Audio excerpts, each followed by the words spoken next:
स्वागत है आपके अपने YouTube channel Vinod Hindi point में। दोस्तों, आज के इस वीडियो में पढ़ने वाले हैं बिहार स्टेट 2020 के पेपर का हल, जिसकी परीक्षा 9 सितंबर 2020 को हुई थी। ये पेपर सेकंड शिफ्ट का है। तो चलिए शुरू करते हैं आज का ये वीडियो। पहला प्रश्न पूछा गया था, बस की यात्रा के व्यंग्यकार कौन है? शरद जोशी, हरिशंकर परसाई, नरेंद्र कोहली, अर्चना चतुर्वेदी। बस की यात्रा यह एक व्यंग रचना है और इसके लेखक हैं हरिशंकर परसाई। हरिशंकर परसाई की अन्य रचनाएं और भी हैं, जैसे उनके दिन फिरे, भोला राम का जीव, यह नेट की परीक्षा में लगा हुआ है, पगडंडियों का जमाना, सुनो भाई साधो तथा वैष्णव की फिसलन। ये सभी हरिशंकर परसाई की व्यंग रचनाएं हैं। अगला प्रश्न है, बाज और सांप कहानी के कहानीकार कौन है? अन्नपूर्णानंद वर्मा, स्तंभ चुगताई, कामतानाथ, निर्मल वर्मा। बाज और सांप कहानी के कहानीकार हैं निर्मल वर्मा। अगला प्रश्न है, जग में बैरी कोई नहीं, जो मन शीतल होए, या आपा को डारी दे, दया करे सब कोय। पंक्तियों के रचनाकार कौन है? रहीम, कबीर, बिहारी, रसखान। तो ये जो पंक्ति है ये कबीर दास की है।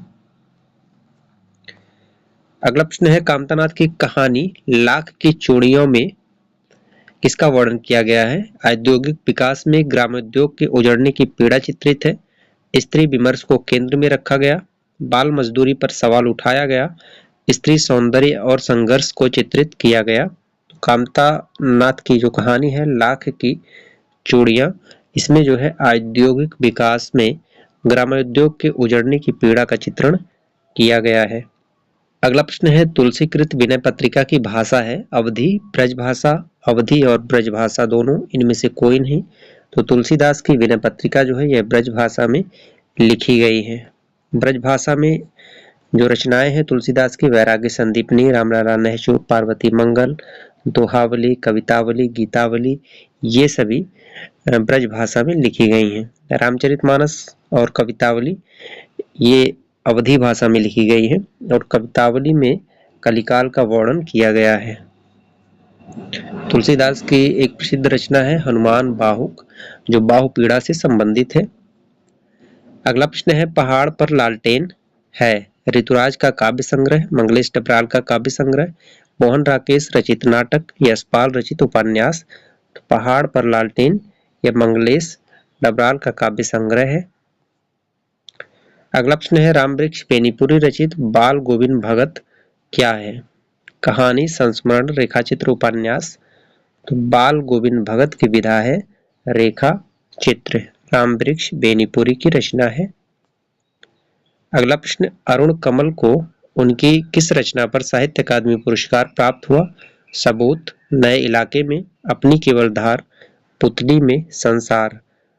तो साहित्य अकादमी पुरस्कार प्राप्त हुआ अरुण कमल को उनकी रचना नए इलाके में, इकाले नहीं है इलाके हैं। 1998 ईस्वी में उनकी रचना नए इलाके में उन्हें साहित्य अकादमी पुरस्कार प्राप्त हुआ। अगला प्रश्न है, शिवपूजन सहाय की किस रचना की प्रमुख पात्र भगजोगनी है? भगजोगनी जो बिहार स्टेट पेपर 2 के सिलेबस में लगा हुआ है, और ये भगजोगनी जो पात्र हैं ये कहानी का प्लॉट की पात्र हैं। शिवपूजन सहाय की प्रसिद्ध कहानी है, कहानी का प्लॉट, और उसी की पात्र है भगजोगनी, मुंशी जी, ये सभी जो है इस कहानी के पात्र हैं। अगला प्रश्न है, लक्ष्मी नारायण सुधांशु का जन्म हुआ था बिहार में, उत्तर प्रदेश में, मध्य प्रदेश में, राजस्थान में। तो लक्ष्मी नारायण सुधांशु का जन्म हुआ था बिहार में। बिहार के जो प्रमुख रचनाकार हैं इनसे संबंधित प्रश्न परीक्षा में पूछे जाएंगे, क्योंकि यह जो परीक्षा है यह बिहार की है और बिहार से संबंधित जो प्रमुख साहित्यकार हैं उनसे संबंधित रचनाएं अवश्य पूछी जाएंगी। लाल पान की बेगम कहानी के कहानीकार कौन है? प्रेमचंद, फणीश्वरनाथ रेणु, शिवपूजन सहाय, विष्णु प्रभाकर। तो लाल पान की कहानी के कहानीकार हैं फणीश्वरनाथ रेणु। विष्णु प्रभाकर की अमर कृति आवारा मसीहा है, भीष्म साहनी की जीवनी, मुक्तिबोध की जीवनी, शरद चंद्र की जीवनी, धूमूल की जीवनी। तो आवारा मसीहा ये कई बार परीक्षा में पूछा गया है। यह शरद चंद्र की जीवनी है, विष्णु प्रभाकर इसके लेखक है, आवारा मसीहा। अगला प्रश्न है, रविंद्रनाथ टैगोर का उपन्यास है गल्प गुच्छ चित्रांगदा गोरा। तो रविंद्रनाथ टैगोर का उपन्यास है गोरा। रविन्द्रनाथ टैगोर को जो नोबेल पुरस्कार प्राप्त हुआ, उनकी रचना गीतांजलि पर उन्हें नोबेल पुरस्कार प्राप्त हुआ था 1913 ईस्वी में, उनकी रचना गीतांजलि के लिए।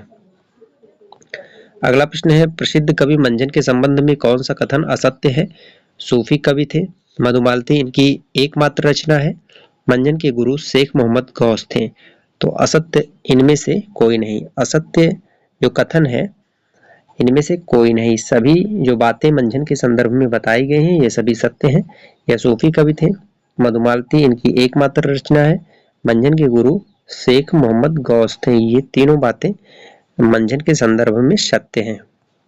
अगला प्रश्न है, गुरु गोविंद सिंह का जन्म कब हुआ था? 1666, 1676, 1619, इनमें से कोई नहीं। तो गुरु गोविंद सिंह का जन्म हुआ था 1666 ईस्वी बिहार के पटना शहर में। इन्होंने खालसा पंथ की स्थापना की थी 1699 ईस्वी में और इनकी जो प्रमुख रचना है चंडी चरित्र है। अगला प्रश्न, हरिऔध को उनकी किस कृति के लिए महाकवि माना जाता है? प्रेम कांता, प्रिय प्रवास, वैदेही वनवास, चोखे चौपदे। तो उनकी जो प्रसिद्ध रचना है प्रिय प्रवास, जिसे आधुनिक हिंदी खड़ी बोली का प्रथम महाकाव्य माना जाता है, इसकी रचना हुई थी 1914 ईस्वी में।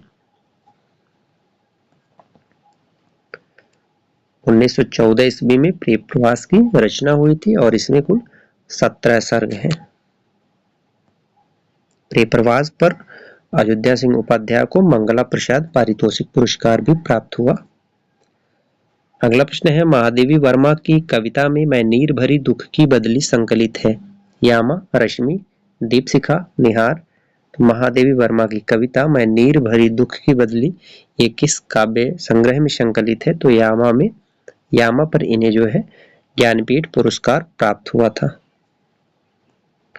अगला प्रश्न है, आ रही रवि की सवारी काव्य संकलन निशा निमंत्रण से ली गई, जिसके कवि हैं जयशंकर प्रसाद, महादेवी वर्मा, हरिवंश राय बच्चन, सूर्यकांत त्रिपाठी निराला। तो निशा निमंत्रण यह हरिवंश राय बच्चन की रचना है और आ रही रवि की सवारी यह जो है हरिवंश राय बच्चन की जो रचना है निशा निमंत्रण उसी में संकलित है। अगला प्रश्न है, केदारनाथ अग्रवाल किस धारा के कवि माने जाते हैं? प्रगतिवादी, छायावादी, प्रयोगवादी, इनमें से कोई नहीं। तो केदारनाथ अग्रवाल जो है प्रगतिवादी काव्य धारा के कवि माने जाते हैं। अगला प्रश्न है, लीलाधर जगुड़ी को उनकी किस रचना पर साहित्य अकादमी पुरस्कार प्राप्त हुआ? शंखमुखी शिखरों पर, नाटक जारी है, घबराए हुए शब्द, अनुभव के आकाश में चांद। तो लीलाधर जगुड़ी को उनकी रचना अनुभव के आकाश में चांद पर साहित्य अकादमी पुरस्कार प्राप्त हुआ 1997 ईस्वी में। अगला प्रश्न है, राजेश जोशी की रचना है नींद के बादल, एक दिन पेड़ बोलेंगे पेड़, बची हुई पृथ्वी, रात अब भी मौजूद है। तो राजेश जोशी की रचना है एक दिन बोलेंगे पेड़। अगला प्रश्न है, सीताकांत महापात्र है असमी कवि, उड़िया कवि, अलकनंदा का विकृति के रचनाकार, माता भूमि के रचनाकार। तो सीताकांत महापात्र हैं उड़िया कवि। अगला प्रश्न, हजारी प्रसाद द्विवेदी रचित अशोक के फूल की विधा है निबंध, कहानी, उपन्यास, काव्य संग्रह। तो अशोक के फूल यह हजारी प्रसाद द्विवेदी का निबंध है। अगला प्रश्न है, आविन्यो है दक्षिणी फ्रांस का एक मध्ययुगीन शहर, अशोक वाजपेयी की साहित्यिक रचना, रोम नदी के किनारे बसा फ्रांस का शहर, इनमें से सभी। तो आविन्यो इनमें से सभी है। अगला प्रश्न है, इनमें से किस पत्र का संपादन महात्मा गांधी ने नहीं किया था? यंग इंडिया, हरिजन, हरिजन बंधु, सरस्वती। तो महात्मा गांधी ने सरस्वती पत्रिका का संपादन नहीं किया था। सरस्वती पत्रिका का संपादन जो है श्याम सुंदर दास ने 1902 ईस्वी में किया। उसके बाद 1903 से 1920 तक महावीर प्रसाद द्विवेदी ने इस पत्रिका का कार्यभार संभाला था। यंग इंडिया, हरिजन, हरिजन बंधु, इन तीनों का संपादन महात्मा गांधी ने किया। अगला प्रश्न है, घनानंद के संदर्भ में कौन सा विकल्प असत्य है? रीत मुक्त काव्यधारा के रीत युगीन कवि हैं, कवि के साथ साथ श्रेष्ठ गायक भी थे। प्रेम वाटिका प्रसिद्ध रचना है, ब्रजभाषा में लिखते थे। तो असत्य हो जाएगा, प्रेम वाटिका प्रसिद्ध रचना है, यह असत्य है। प्रेम वाटिका घनानंद की नहीं है, यह रसखान की रचना है। घनानंद के संदर्भ में तीनों बातें सही हैं, ए, बी और डी। रीत मुक्त काव्यधारा के कवि थे। ये कवि के साथ साथ श्रेष्ठ गायक भी थे, ब्रजभाषा में लिखते थे। सुमित्रानंदन पंत की कविता भारत माता संकलित है। चिदंबरा, ग्राम्या, गुंजन, पल्लव। तो पंत जी की कविता भारत माता यह ग्राम्या में संकलित है। अगला प्रश्न है, बेटा बिगाड़ के डर से ईमान की बात ना कहोगे। प्रसिद्ध पंक्ति प्रेमचंद की किस कहानी से है? नमक का दरोगा, लांछन, पंच परमेश्वर, बड़े घर की बेटी। बेटा बिगाड़ के डर से ईमान की बात ना कहोगे, ये जो पंक्ति कही गई है प्रेमचंद की प्रसिद्ध कहानी पंच परमेश्वर से कही गई है। पंच परमेश्वर के जो प्रसिद्ध पात्र हैं अलगू शेख और जुम्मन चौधरी। अगला प्रश्न है, रामचंद्र शुक्ल लिखित कविता की परख निबंध किसके लिए लिखा गया था? नवोदित कवियों के लिए, शोधार्थियों के लिए, हाई स्कूल के छात्र छात्राओं के लिए, साहित्य प्रेमियों के लिए। तो आचार्य रामचंद्र शुक्ल की का जो निबंध था कविता की परख, यह हाई स्कूल के छात्र छात्राओं के लिए लिखा गया था। महत्वपूर्ण प्रश्न है, इसे आप नोट कर लीजिए। अगला प्रश्न है, इनमें से किस साहित्यिक रचना पर बनी फिल्म का निर्देशन सत्यजीत राय ने किया है? शतरंज के खिलाड़ी, सतगति, शतरंज के खिलाड़ी एवं सतगति दोनों, इनमें से कोई नहीं।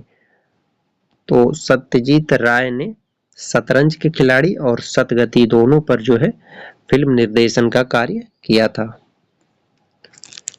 अगला प्रश्न है, बिहार के एक छोटे भूखंड की हथेली पर रेणु ने समूचे उत्तरी भारत के किसान की नियति रेखा को उजागर किया था। वह रेखा किसान की किस्मत, अलग अलग धागों से रेणु का संसार बुनती है। यह कथन किसका है? नामोर सिंह, निर्मल वर्मा, केदारनाथ सिंह, नरेश सक्सेना। तो ये जो कथन है रेणु जी के संदर्भ में निर्मल वर्मा का है। अगला प्रश्न है, चूड़ी बाजार में लड़की के लेखक कौन है? चेतन भगत, पंकज दुबे, कृष्ण कुमार, आशीष कुमार। चूड़ी बाजार में लड़की के लेखक हैं कृष्ण कुमार। अगला प्रश्न है, कविता की उठान तो कोई नागार्जुन से सीखे और नाटकीयता में तो वे जैसे लाजवाब ही हैं। उनके बात करने के हजार ढंग हैं और भाषा में भी बोली के ठेठ शब्दों से लेकर संस्कृत की संस्कारी पदावली तक इतने स्तर हैं कि कोई भी अभिभूत हो सकता है। कथन किसका है? नागार्जुन के संदर्भ में ये जो कथन है नामवर सिंह का है। अगला प्रश्न है, इनमें से कौन द्विवेदी युग से संबंधित नहीं है? मैथिली शरण गुप्त, पंडित बालकृष्ण भट्ट, अयोध्या सिंह उपाध्याय, हरिऔध श्रीधर पाठक। तो द्विवेदी युग से जिनका संबंध नहीं है वह है बालकृष्ण भट्ट। बालकृष्ण भट्ट जो है यह भारतेंदु युग से संबंधित है। अगला प्रश्न है, सूर्यकांत त्रिपाठी निराला रचित प्रथम काव्य संग्रह कौन सा है? अनामिका, परिमल, गीतिका, कुकुरमुत्ता। तो निराला जी का प्रथम काव्य संग्रह है अनामिका। अनामिका का प्रकाशन वर्ष हुआ था 1923 ईस्वी में। और इनकी जो प्रथम कविता है वह जूही की कली है। 1916 ईस्वी में इस कविता का प्रकाशन हुआ था, जिसे महावीर प्रसाद द्विवेदी ने अश्लीलता का आरोप लगा करके प्रकाशित करने से मना कर दिया था। अगला प्रश्न है, चंद्रधर शर्मा गुलेरी रचित कहानी उसने कहा था सरस्वती पत्रिका में कब प्रकाशित हुई? 1915, 1916, 1914, 1917। तो उसने कहा था कहानी, जिसे हिंदी का माइलस्टोन भी कहा जाता है, यह जून 1915 ईस्वी में सरस्वती पत्रिका में प्रकाशित हुई। यह कहानी बिहार स्टेट पेपर 2 के सिलेबस में लगा हुआ है। कहानी से संबंधित जितने भी महत्वपूर्ण तथ्य हैं उन सभी तथ्यों पर वीडियो बनाया गया है, चैनल पर अपलोड है, आप जाकर के वीडियो देख सकते हैं। अगला प्रश्न है जयप्रकाश वह नाम जिसे इतिहास समादर देता है, बढ़कर जिसके पद चिन्हों को उस पर अंकित कर लेता है। पंक्तियों के कवि हैं नागार्जुन, राष्ट्र कवि दिनकर, श्याम नंद किशोर, आलोक धनवा। तो ये जो पंक्ति है राष्ट्र कवि दिनकर की है। दिनकर को अधैर्य का कवि, शूर्य का कवि भी कहा जाता है। अगला प्रश्न है, अर्धनारीश्वर के निबंधकार कौन है? हजारी प्रसाद द्विवेदी, महावीर प्रसाद द्विवेदी, अज्ञेय, इनमें से कोई नहीं। तो अर्धनारीश्वर जो है यह इनमें से कोई नहीं। अर्धनारीश्वर यह रामधारी सिंह दिनकर का निबंध है। अगला प्रश्न है, अज्ञे द्वारा लिखित कहानी गैगरीन का बदला हुआ नाम है लेटर बॉक्स, नंबर 10, रोज, इनमें से कोई नहीं। तो गैगरीन का बदला हुआ नाम है रोज। अज्ञे की कहानी है गैगरीन और इसका जो रूपांतरित नाम है वह रोज है। अगला प्रश्न, हिंदी भारत की राष्ट्रभाषा है, राजभाषा है, उपभाषा है, उपराजभाषा है। राष्ट्रभाषा और राजभाषा दोनों है, तो हिंदी भारत की राजभाषा है। अभी इसे राष्ट्रभाषा का दर्जा नहीं प्राप्त हुआ। 14 सितंबर 1949 को संविधान में हिंदी को राजभाषा की मान्यता प्राप्त हुई। हिंदी दिवस कब मनाया जाता है? तो 14 सितंबर को हिंदी दिवस मनाया जाता है। अगला प्रश्न है, भाषा के संबंध में कौन सा कथन असत्य है? भाषा अर्जित संपत्ति है, भाषा सामाजिक वस्तु है, भाषा नियमबद्ध होती है, इनमें से कोई नहीं। तो भाषा के संबंध में जो असत्य कथन है वह है इनमें से कोई नहीं। भाषा अर्जित संपत्ति भी है, भाषा सामाजिक वस्तु भी है, भाषा नियमबद्ध भी होती है। अगला प्रश्न है, भारतीय संविधान के किस संशोधन द्वारा मैथिली को संविधान की 8वीं अनुसूची में जोड़ा गया? 100 में, 92, 73 में, इनमें से कोई नहीं। तो भारतीय संविधान के संशोधन 92 के अंतर्गत मैथिली को 8वीं अनुसूची के अंतर्गत जोड़ा गया। 8वीं अनुसूची के अंतर्गत कुल 22 भाषाओं को रखा गया है। अगला प्रश्न है, त्रिभाषा सूत्र के अनुसार पहली भाषा है मातृभाषा या क्षेत्रीय भाषा, कोई आधुनिक भारतीय या अंग्रेजी भाषा, गैर हिंदी भाषी राज्यों में हिंदी या अंग्रेजी, इनमें से कोई नहीं। तो त्रिभाषा सूत्र के अनुसार पहली भाषा है मातृभाषा या क्षेत्रीय भाषा। अगला प्रश्न है, बीएफ स्किनर के अनुसार बच्चों में भाषा सीखने की क्षमता जन्मजात होती है, बच्चे परिवेश में उपलब्ध भाषा का अनुकरण करते हुए सीखते हैं, बच्चे वातावरण से अंतःक्रिया द्वारा भाषा सीखते हैं, बच्चे अपने अपने समुदाय के संपर्क में आकर भाषा सीखते हैं। तो बीएफ स्किनर के अनुसार बच्चे परिवेश में उपलब्ध भाषा का अनुकरण करते हुए सीखते हैं। अगला प्रश्न है, भाषा की कक्षा प्राथमिक कक्षाओं में मातृभाषा के प्रयोग को सम्मान देना चाहिए, अस्वीकार किया जाना चाहिए, सिर्फ कक्षा 1 और 2 में अनुमति देनी चाहिए, उपेक्षा करनी चाहिए। तो भाषा की कक्षा प्राथमिक कक्षाओं में मातृभाषा को सम्मान देना चाहिए। अगला प्रश्न है, पढ़ने की प्रक्रिया में सर्वाधिक महत्वपूर्ण है शुद्ध उच्चारण, तेज गति से पढ़ना, समझ के साथ पढ़ना, लय के साथ पढ़ना। तो पढ़ने की प्रक्रिया में सर्वाधिक महत्वपूर्ण है समझ के साथ पढ़ना। अगला प्रश्न है, आरंभिक कक्षाओं में भाषा सीखने में सर्वाधिक महत्वपूर्ण है मौखिक भाषा विकास, सुलेख, शुद्ध उच्चारण, मानक वर्तनी। तो आरंभिक कक्षाओं में भाषा सीखने में सर्वाधिक महत्वपूर्ण है मौखिक भाषा विकास। अगला प्रश्न है, डिस्ग्राफिया से प्रभावित बच्चों को मुख्य रूप से कठिनाई होती है सुनने में, बोलने में, पढ़ने में, लिखने में। तो डिस्ग्राफिया से प्रभावित बच्चों को मुख्य रूप से जो कठिनाई होती है वह लिखने में होती है। डिस्ग्राफिया लिखने में और डिसलेक्सिया यह पढ़ने से संबंधित है। अगला प्रश्न है, भाषा शिक्षण में संदर्भ को ध्यान में रखने की जरूरत है आर्थिक, सामाजिक, बहुभाषिक, सांस्कृतिक। तो भाषा शिक्षण में संदर्भ को ध्यान में रखने की जरूरत है बहुभाषिक। अगला प्रश्न, भाषा अर्जित करने के संदर्भ में सर्वाधिक महत्वपूर्ण है सर्वाधिक आकलन, समृद्धि भाषिक परिवेश, श्रव्य दृश्य माध्यमों का भरपूर उपयोग, पठन सामग्री। तो भाषा अर्जित करने के संदर्भ में सर्वाधिक महत्वपूर्ण है समृद्धि भाषिक परिवेश। अगला प्रश्न, उच्च प्राथमिक स्तर पर व्याकरण शिक्षण का उद्देश्य में सहायक होगा व्याकरण की परिभाषाओं को कंठस्थ करने और विविध परीक्षाओं में प्रश्नों के जवाब देने, भाषा की नियमबद्ध प्रकृति को समझने और उसके व्यावहारिक प्रयोग, भाषा की नियमबद्ध प्रकृति को अत्यधिक महत्व देने, भाषा की प्रकृति, प्रकार आदि को कंठस्थ करने। तो उच्च प्राथमिक स्तर पर व्याकरण शिक्षण का जो उद्देश्य है वह है भाषा की नियमबद्ध प्रकृति को समझने और उसके व्यावहारिक प्रयोग का। अगला प्रश्न, डायरी लेखन का मुख्य उद्देश्य है लेखन अभ्यास करना, तथ्यों एवं घटनाओं को भूलने से बचाने के लिए संरक्षित करना, वाक्य संरचना को समझना, अपने भावों, विचारों और सत्यनिष्ठा और आत्मविश्वास के साथ पूर्ण भाषिक स्वरूप प्रदान करना। तो डायरी लेखन का मुख्य उद्देश्य है अपने भावों, विचारों को सत्यनिष्ठा और आत्मविश्वास के साथ पूर्ण भाषिक स्वरूप प्रदान करना। अगला प्रश्न है, हिंदी साहित्य की कौन सी विधा भिन्न भिन्न संदर्भों में भाषा प्रयोग की कुशलता विकसित करने का सर्वाधिक अवसर देती है? कहानी, कविता, एकांकी, संस्मरण। तो वह विधा है एकांकी, जो भिन्न भिन्न संदर्भों में भाषा प्रयोग की कुशलता विकसित करने का सर्वाधिक अवसर प्रदान करती है। अगला प्रश्न है, हिंदी भाषा में सतत और व्यापक मूल्यांकन करते समय किस बात पर सर्वाधिक ध्यान देना चाहिए? श्रुत लेख, शुद्ध उच्चारण, भिन्न भिन्न संदर्भों में भाषा प्रयोग की कुशलता, लेखन में विराम चिन्हों का सही प्रयोग। तो हिंदी भाषा में सतत और व्यापक मूल्यांकन करते समय जो सर्वाधिक ध्यान देना चाहिए वह भिन्न भिन्न संदर्भों में भाषा प्रयोग की कुशलता पर।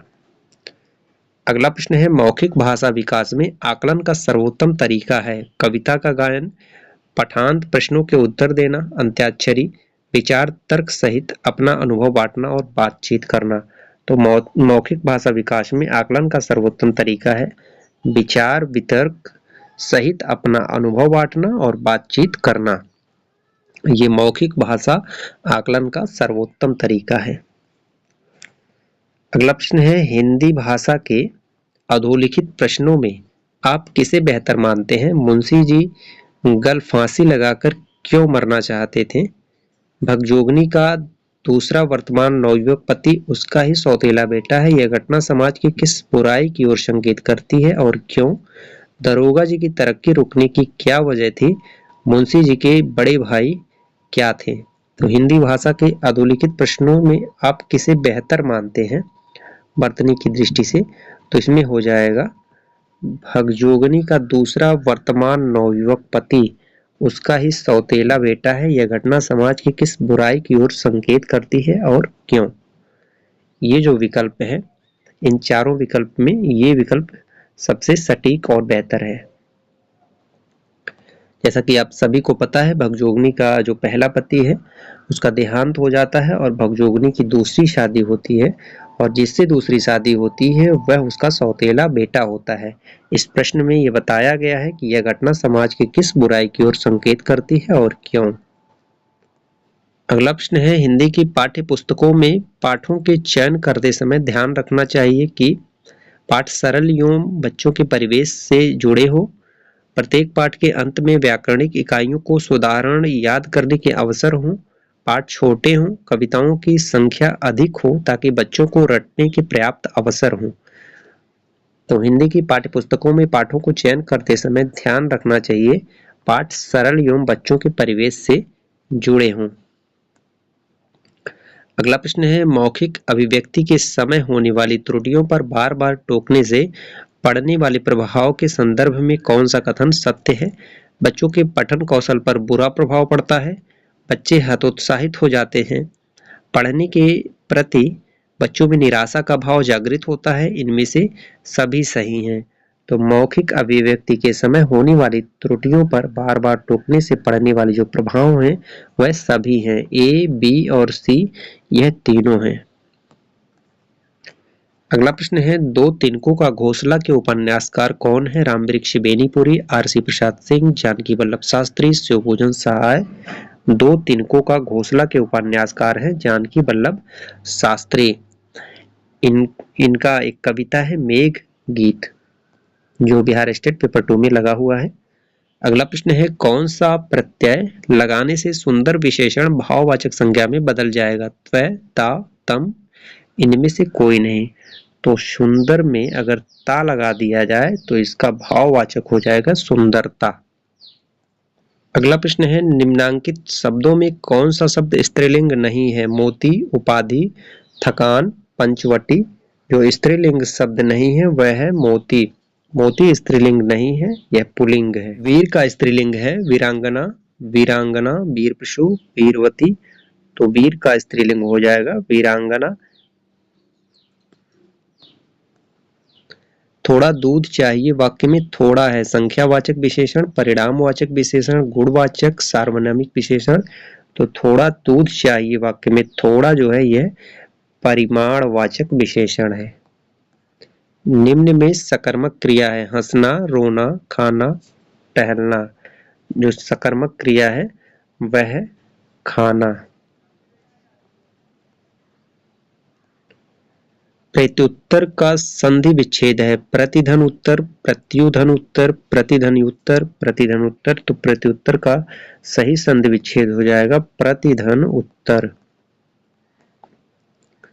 अगला प्रश्न है जिसका पहला पद विशेषण और दूसरा पद विशेष से हो उसे क्या कहते हैं? बहुब्रीहि, द्विगु, अव्ययी भाव, कर्मधारय।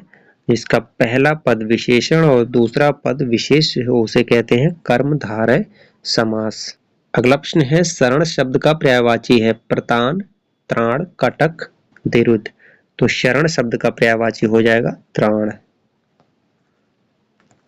विराग का विलोम होगा अविराम, प्रतिराग, सविराम, अनुराग। तो विराग का विलोम हो जाएगा अनुराग।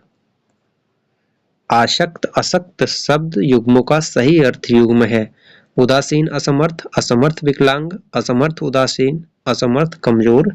तो पहले असक्त का अर्थ हो जाएगा असमर्थ और दूसरे असक्त का अर्थ हो जाएगा उदासीन। जो 2 बार जन्म लेता है उसे क्या कहते हैं? द्विज, उद्भिज, स्वयंभू, जराजीव। 2 बार जन्म लेने वाले को कहते हैं द्विज। जिज्ञासा शब्द का अर्थ है जीने की इच्छा, वध की इच्छा, जीतने की इच्छा, जागने की इच्छा। तो जिज्ञासा शब्द का अर्थ हो जाएगा जीतने की इच्छा। अगला प्रश्न है निष्पृह का अर्थ है जो आवागमन से मुक्त हो, जो इच्छा रहित हो, जो प्रेम रहित हो, जो स्पर्श रहित हो। तो निष्पृह का अर्थ हो जाएगा जो इच्छा रहित हो। यहाँ अन्य शब्द हैं जो युद्ध में स्थिर रहता है उसके लिए एक शब्द होगा युधिष्ठिर, जो सरों में जन्मता है उसके लिए सरसिज, युग का निर्माण करने वाले को कहते हैं युग निर्माता। अगला प्रश्न है ऐसे शब्द जो संस्कृत और प्राकृत से विकृत होकर हिंदी में आए हैं कहलाते हैं तत्सम, तद्भव, देशज, विदेशज। तो ऐसे शब्द जो संस्कृत और प्राकृत से विकृत होकर हिंदी में आए हैं वह तद्भव कहलाते हैं। अगला प्रश्न है नीचे दिए गए शब्दों में तद्भव कौन है? पंख, पपीता, दूध, अचार। तो इस प्रश्न में 2 उत्तर सही होंगे। जो तद्भव शब्द है वह पंख भी है और दूध भी है। पंख का पक्ष होगा, दूध का दुग्ध होगा। ये दोनों जो है तद्भव शब्द हैं। पंख का पक्ष होगा तत्सम और दूध का तत्सम होगा दुग्ध। जो लड़के अच्छे होते हैं परिश्रमी होते हैं यह कौन सा वाक्य है? सरल, मिश्र, संयुक्त, निषेधवाचक।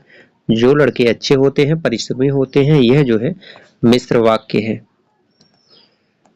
अगला प्रश्न है चरखा काटना चाहिए वाक्य का शुद्ध रूप है चरखा काटनी चाहिए, चरखा चलाना चाहिए, चरखा चलानी चाहिए, इनमें से सभी। चरखा काटना चाहिए का शुद्ध रूप हो जाएगा चरखा चलाना चाहिए।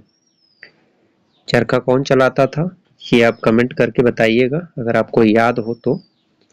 रात हुई और तारे निकले वाक्य हैं सरल वाक्य, मिश्र वाक्य, संयुक्त वाक्य, इच्छा वाचक वाक्य है। रात हुई और तारे निकले यह संयुक्त वाक्य है।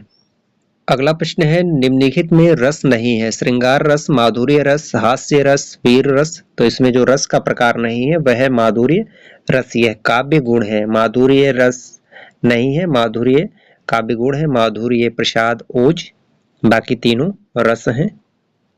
अगला प्रश्न है जब काव्य में किसी की बाल लीलाओं या किसी के बचपन का वर्णन होता है तो वहां कौन रस होता है? शांत रस, करुण रस, श्रृंगार रस, वात्सल्य रस।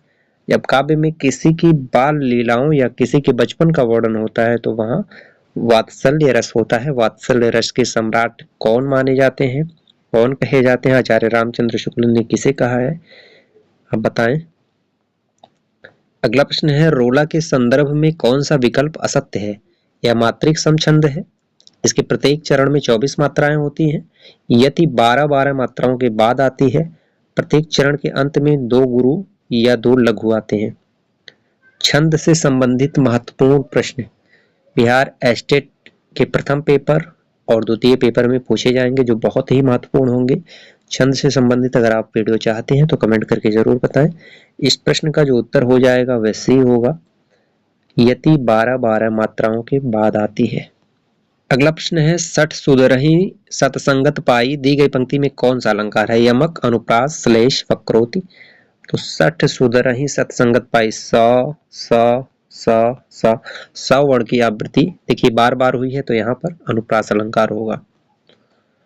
अगला प्रश्न है, पीतर पात सरिस मन डोला, पंक्ति में उपमेय और उपमान क्रमशः है। मन पीतर पात मन, सरिस डोला, डोला सरिस। तो उपमेय और उपमान जो क्रमशः है वह है मन, पीतर और पात।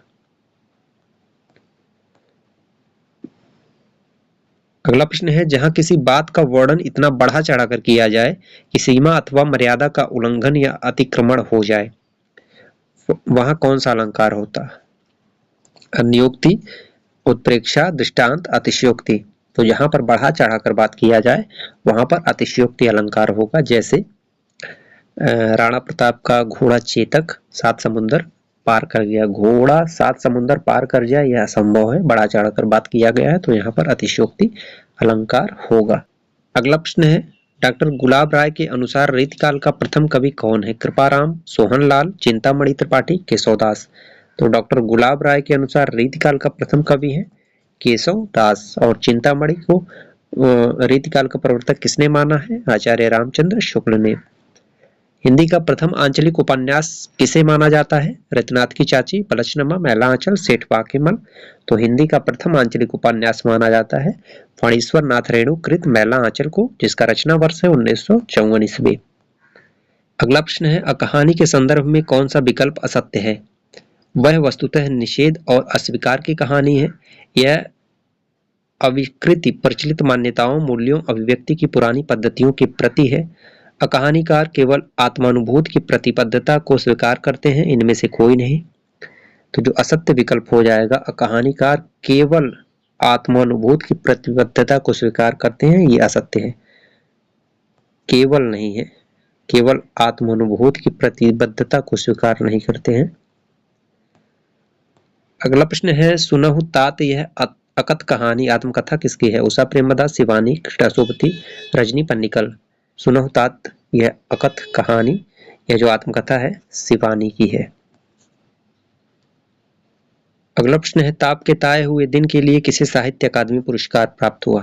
ताप के ताए हुए दिन, यह जो रचना है त्रिलोचन का है, और त्रिलोचन को इस रचना पर साहित्य अकादमी पुरस्कार प्राप्त हुआ। त्रिलोचन को 1981 ईस्वी में साहित्य अकादमी पुरस्कार इस रचना पर दिया गया।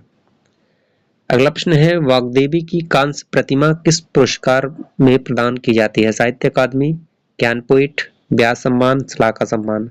तो वाग्देवी की कांस्य प्रतिमा जो दी जाती है वह ज्ञानपीठ पुरस्कार में प्रदान की जाती है। अगला प्रश्न है, छायावाद के संपत्ति काल के आसपास सामाजिक चेतना को लेकर कौन सा वाद निर्मित होना आरंभ हुआ? प्रगतिवाद, प्रयोगवाद, नकेनवाद, नव कवितावाद। तो छायावाद के समाप्ति काल के आसपास सामाजिक चेतना को लेकर जो वाद निर्मित हुआ वह प्रगतिवाद हुआ।